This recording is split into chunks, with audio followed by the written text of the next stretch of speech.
Hi friends, ಎಲ್ಲರೂ ಹೇಗಿದ್ದೀರಿ? ಎಲ್ಲರೂ ಚೆನ್ನಾಗಿದ್ದೀರಿ ಅಂತ ಭಾವಿಸ್ತಾ ಇವತ್ತಿನ ವಿಡಿಯೋದಲ್ಲಿ ನಾನು ಉದ್ದವಾಗಿರೋ ಕೂದಲಿಗೆ ಸಮ್ಮರಲ್ಲಿ ಮಾಡಿಕೊಳ್ಳುವಂಥ ಒಂದು ಬೆಸ್ಟ್ ಆಗಿರೋ ಹೇರ್ ಬನ್, ಲೋ ಬನ್ ಹೇರ್ ಸ್ಟೈಲ್ ಬಗ್ಗೆ ಇವತ್ತಿನ ವಿಡಿಯೋದಲ್ಲಿ ತಿಳಿಸ್ಕೊಡ್ತೀನಿ. ತುಂಬ ಬೆಸ್ಟ್ ಅಂತ ಹೇಳ್ಬೋದು. ಉದ್ದ ಇರೋ ಕೂದಲಿಗಂದ್ರೂ ತುಂಬ ಹೆಲ್ಪ್ ಆಗುತ್ತೆ ಈ ರೀತಿಯಾದ ಹೇರ್ ಸ್ಟೈಲ್ಗಳು.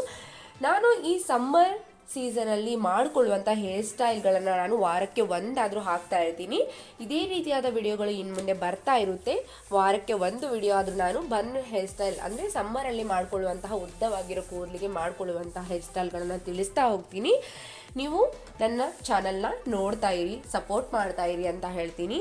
ಮೊದಲನೇದಾಗಿ ನೀವು ನಿಮ್ಮ ಕೂದಲನ್ನೆಲ್ಲ ನೀಟಾಗಿ ಬಾಚ್ಕೊಂಡು ಆದ ಮೇಲೆ ಕೆಳಗಡೆ ಲೋ ಬನ್ ಹಾಕ್ತಾ ಇರೋದ್ರಿಂದ ಲೋ ಸೈಜ್ ನಿಮ್ಮ ಕುತ್ತಿಗೆಯಿಂದ ಸ್ವಲ್ಪ ಮೇಲ್ಭಾಗದಲ್ಲಿ ನೀವು ಈ ಥರ ಕೂದಲನ್ನ ಟ್ವಿಸ್ಟ್ ಮಾಡ್ತಾ ಹೋಗಿ ಈ ಥರ ಸುತ್ತಿಬಿಟ್ಟು ಒಂದು ಬನ್ ರೀತಿಯಾಗಿ ಮಾಡ್ಕೊಳ್ಳಿ. ತೋರಿಸ್ತಾ ಇದ್ದೀನಿ ಅಲ್ವಾ, ಈ ರೀತಿಯಾಗಿ ನೀವು ಬನ್ನ ಮಾಡ್ಕೊಳ್ಳಿ. ನಿಮ್ಮ ಕೂದಲು ಲೆಂತ್ ಎಷ್ಟಿದೆಯೋ ಅಷ್ಟು ರೋಲ್ಗಳನ್ನು ನೀವು ಮಾಡ್ಕೋಬಹುದು.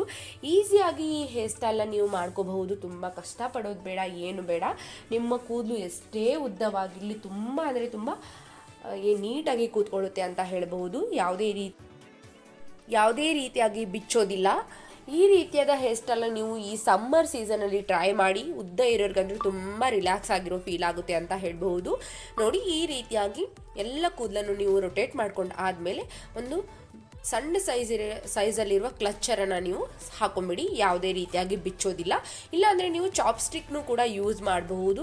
ಸ್ಟಿಕ್ಗಳು ಬರ್ತಾವಲ್ವ, ಆ ಸ್ಟಿಕ್ನು ಕೂಡ ಹಾಕೊಂಡ್ಬಿಟ್ರೆ ಯಾವುದೇ ರೀತಿಯಾಗಿ ಬಿಚ್ಚೋದಿಲ್ಲ. ತುಂಬ ಕಂಫರ್ಟಬಲ್ ಆಗಿ ಕೂತ್ಕೊಳ್ಳುತ್ತೆ ಅಂತ ಹೇಳ್ಬಹುದು.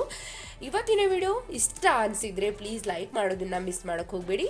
ನನ್ನ ಚಾನಲಲ್ಲಿ ನಾನು ಮಾಡೋ ವಿಡಿಯೋಗಳು ನಿಮಗೆ ತುಂಬ ಹೆಲ್ಪ್ಫುಲ್ ಅನಿಸಿದರೆ ಪ್ಲೀಸ್ ನನ್ನ ಚಾನಲ್ನ ಸಬ್ಸ್ಕ್ರೈಬ್ ಮಾಡ್ಕೊಳ್ಳೋದನ್ನು ಮಿಸ್ ಮಾಡೋಕ್ಕೆ ಹೋಗಬೇಡಿ.